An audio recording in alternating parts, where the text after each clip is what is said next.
semua, saya Erik Morales Syalohu, NIM 1902010017. Pada mata kuliah dasar-dasar pengauditan ini ingin menyelesaikan ujian akhir semester saya.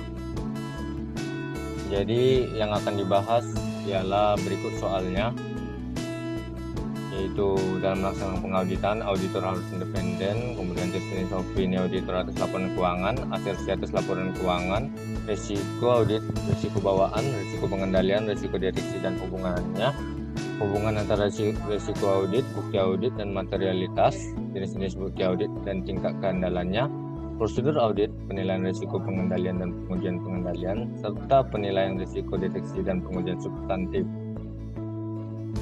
Jadi, yang pertama ialah standar auditing yang mengatur tentang independensi, integritas, dan objektivitas auditor. Jadi, standar auditing yang mengatur tentang hal ini terdapat pada standar profesional akuntan publik, yaitu pada SA seksi 200 dan standar pengendalian mutu nomor 1. Kemudian, mengapa auditor harus memiliki independensi? Jadi, auditor harus memiliki independensi dikarenakan independensi sudah ditetapkan dalam ketentuan etika profesi auditor. Independensi merupakan sikap tidak memihak atas kepentingan klien atau pihak-pihak lain. Independensi juga sejalan dengan tujuan dari auditor tersebut, yaitu untuk memberikan keyakinan memadai atas laporan keuangan dan memberikan opini atas laporan keuangan apabila auditor tidak memiliki independensi itu. Tentu saja ia tidak dapat mewujudkan tujuan dari auditor tersebut. Independensi ini penting untuk memelihara atau menjaga integritas, membantu auditor bertindak objektif, dan memelihara sikap skeptisisme profesional.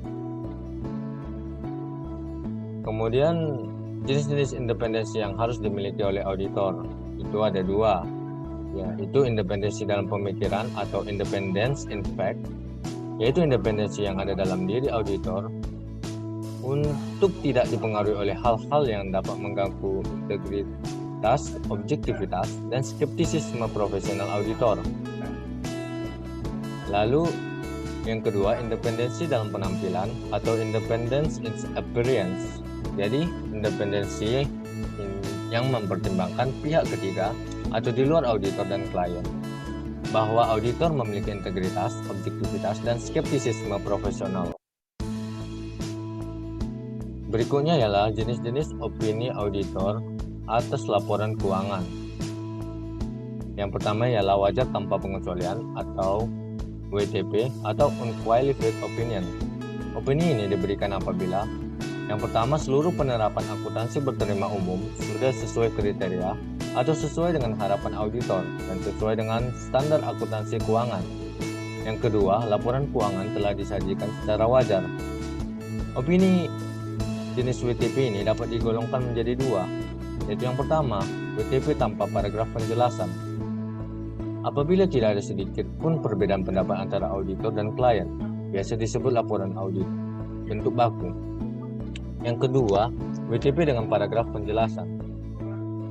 Opini ini dikeluarkan apabila terdapat sedikit penyimpangan penerapan akuntansi berterima umum dari yang diharapkan auditor, namun telah dijelaskan oleh klien secara memuaskan dan auditor telah menyetujui perubahan tersebut, atau ketika auditor membuat referensi atas pekerjaan auditor lain. Kemudian, wajar dengan pengecualian atau WDP atau Qualified Opinion. Opini ini diberikan karena ada beberapa hal yang harus dikualifikasi oleh auditor.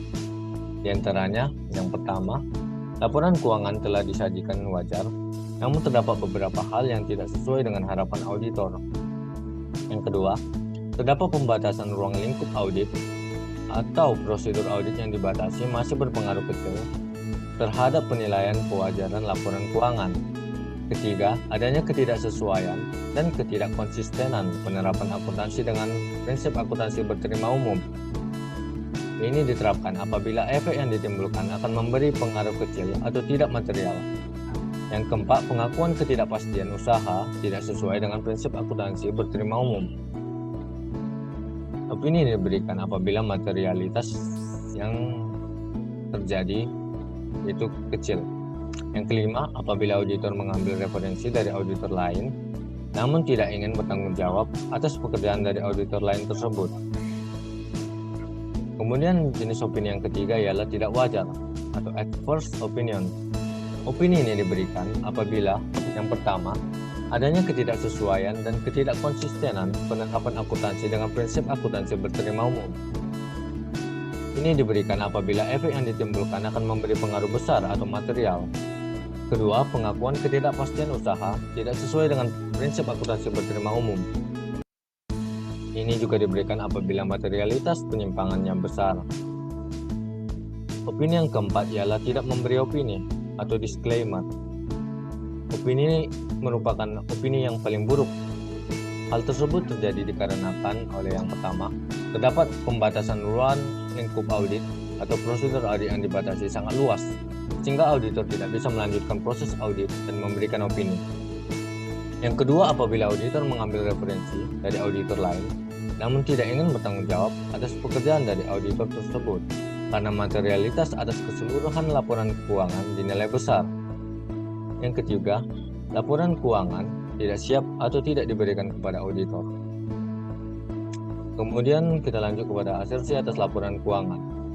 Asersi diatur dalam standar audit seksi 315, yaitu asersi berarti representasi oleh manajemen, baik secara eksplisit maupun implisit, yang terdapat pada laporan keuangan dan dipakai oleh auditor untuk menilai risiko salah saji yang mungkin terjadi. Asersi atas laporan keuangan antara lain sebagai berikut. Yang pertama, asersi keberadaan atau keterjadian, yaitu semua akun di laporan keuangan benar-benar ada dan terjadi. Yang kedua, kelengkapan, yaitu semua transaksi yang sah telah dicantumkan di laporan keuangan. Yang ketiga, hak dan kewajiban, yaitu seluruh aset, liabilitas, dan ekuitas merupakan hak dan kewajiban entitas pada pihak lain.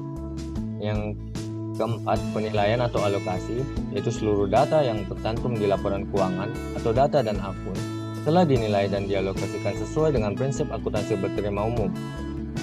Kemudian penyajian dan pengungkapan, yaitu seluruh penyajian di laporan keuangan telah disajikan dengan baik sesuai dengan standar akuntansi keuangan dan telah diungkapkan sesuai dengan kriteria-kriteria yang diminta oleh standar. Kemudian kita lanjut kepada komponen risiko audit. Jadi berikut ilustrasi dari komponen risiko audit. Lalu kemudian yang pertama, risiko audit ialah risiko yang terjadi dalam hal auditor tanpa disadari tidak memodifikasi pendapatannya sebagaimana semestinya atas laporan keuangan yang mengandung salah saji material. Yang kedua, risiko bawaan atau inherent risk atau risiko exposure, kerentanan suatu asersi terhadap suatu salah saji material dengan asumsi bahwa tidak terdapat kebijakan dan struktur pengendalian internal yang terkait. Yang ketiga, risiko pengendalian atau control risk, yaitu risiko bahwa suatu salah saji material yang dapat terjadi dalam suatu asersi tidak dapat dicegah ataupun dideteksi secara tepat waktu oleh SPI klien. Yang keempat, risiko deteksi atau detection risk. Risiko ini yaitu bahwa auditor tidak dapat mendeteksi salah saji material yang terdapat dalam suatu asersi. Jadi bagaimana hubungan dari keempat risiko ini? Itu dapat disurahkan dalam rumus ini, yaitu audit risk sama dengan inherent risk dikali control risk dikali detection risk. Jadi hubungan dari ketiga komponen risiko audit tersebut ialah semakin tinggi risiko bawaan dan risiko pengendalian, maka semakin rendah risiko deteksi. Demikian pula sebaliknya, semakin rendah risiko bawaan dan risiko pengendalian, maka semakin tinggi risiko deteksi. Atau dapat dikatakan bahwa risiko bawaan dan risiko pengendalian berbanding lurus satu sama lain. Namun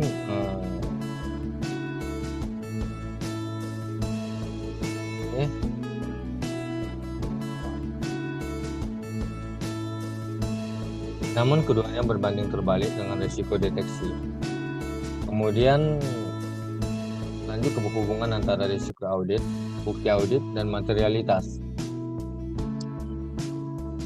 Jadi hubungan antara risiko audit, bukti audit, dan materialitas dapat digambarkan sebagai sebuah lingkaran yang dibagi 3, di mana ketika salah satu bagian meluas, maka bagian lainnya akan menyempit. Misal pada diagram ini, ketika risiko audit semakin tinggi, maka tingkat materialitasnya semakin kecil dan bukti audit juga semakin sedikit. Demikian pula sebaliknya, ketika tingkat materialitas semakin besar, maka bukti audit semakin sedikit dan risiko audit semakin rendah. Demikian sebaliknya, ketika bukti audit semakin banyak, maka risiko audit semakin rendah dan tingkat materialitasnya semakin kecil. Kemudian lanjut kepada prosedur audit. Prosedur audit ada 10. Yang pertama itu prosedur analytical. Prosedur ini mencakup pertimbangan atas perbandingan informasi keuangan atau non-keuangan entitas. Prosedur analytical dilakukan pada saat melakukan perencanaan audit, saat pengujian substantif, dan pada saat penyelesaian audit. Yang kedua, melakukan inspeksi. Prosedur ini dilakukan dengan yang pertama, melakukan inspeksi atas fasilitas fisik atau aset berwujud, keberadaan dan kondisi fisik dari aset berwujud. Dan yang kedua, melakukan inspeksi atas dokumen dan catatan, ketepatan syarat-syarat kontrak atau faktur, mengevaluasi kelengkapan bukti meliputi keahlian dan mendeteksi bukti ketidakwajaran. Yang ketiga, melakukan konfirmasi atau confirming. Konfirmasi merupakan suatu formulir permintaan yang memungkinkan auditor untuk memperoleh informasi langsung dari sumber independen di luar organisasi klien. Klien membuat surat tertulis kepada pihak luar, namun auditor mengendalikan pengiriman dan penerimaan surat. Yang keempat, permintaan keterangan atau inquiring dilakukan dengan permintaan keterangan lisan atau tertulis kepada pihak klien atau pihak eksternal klien. Yang kelima, penelusuran atau tracing, yaitu dilakukan dengan cara yang pertama, pilih dokumen transaksi dan arsip dokumen sumber. Kedua, pastikan bahwa informasi dan dokumen tersebut telah dicatat di catatan akuntansi atau jurnal dan buku besar. Arah pengujiannya itu dari dokumen sumber, kemudian kepada jurnal, kemudian kepada buku besar. Kemudian vouching. Vouching dilakukan dengan cara yang pertama, pilih ayat jurnal di catatan akuntansi. Kedua, perolehlah dokumen dari arsip dokumen sumber dan lakukan inspeksi atas dokumen untuk menentukan validitas dan akurasi transaksi. Arah pengujiannya ialah berasal dari buku besar, kemudian ke jurnal, kemudian ke dokumen sumber. Yang ketujuh ialah pengamatan atau observasi. Pengamatan berkaitan dengan melihat dan menyaksikan pelaksanaan suatu aktivitas atau proses. Pengamatan terutama dilakukan ketika memperoleh pemahaman atas pengendalian internal klien. Yang kedelapan, melakukan perhitungan ulang atau recalculation. Auditor melakukan perhitungan ulang atas akurasi matematis dokumen atau catatan akuntansi. Yang kesembilan, melaksanakan ulang atau reperforming. Pelaksanaan ulang dilakukan auditor atas prosedur atau pengendalian yang sebelumnya telah dilakukan klien sebagai bagian dari pengendalian internal.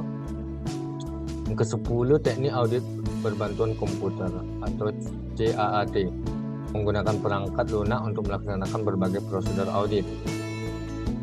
Kemudian lanjut kepada penilaian risiko pengendalian dan pengujian pengendalian. Menilai risiko pengendalian secara periodik, manajemen wajib mengidentifikasi dan menganalisis risiko yang dihadapi setiap bagian sehingga dapat diantisipasi dengan pengendalian yang memadai dan tepat waktu. Langkah-langkahnya ialah menilai apakah laporan keuangan klien dapat diaudit, menentukan taksiran risiko pengendalian didukung oleh pemahaman atas pengendalian internal, mengidentifikasi kekurangan pengendalian, kekurangan signifikan dan kelemahan signifikan. Kemudian pengujian pengendalian ialah pengujian yang dilakukan oleh auditor untuk menilai efektivitas pengoperasian pengendalian internal klien dalam rangka mendukung estimasi awal atas risiko pengendalian. Tujuan pengujian pengendalian ialah auditor harus memperoleh bukti tambahan selain dari pemerolehan pemahaman bahwa pengendalian internal dioperasikan secara efektif di seluruh atau setidaknya di sebagian besar periode audit.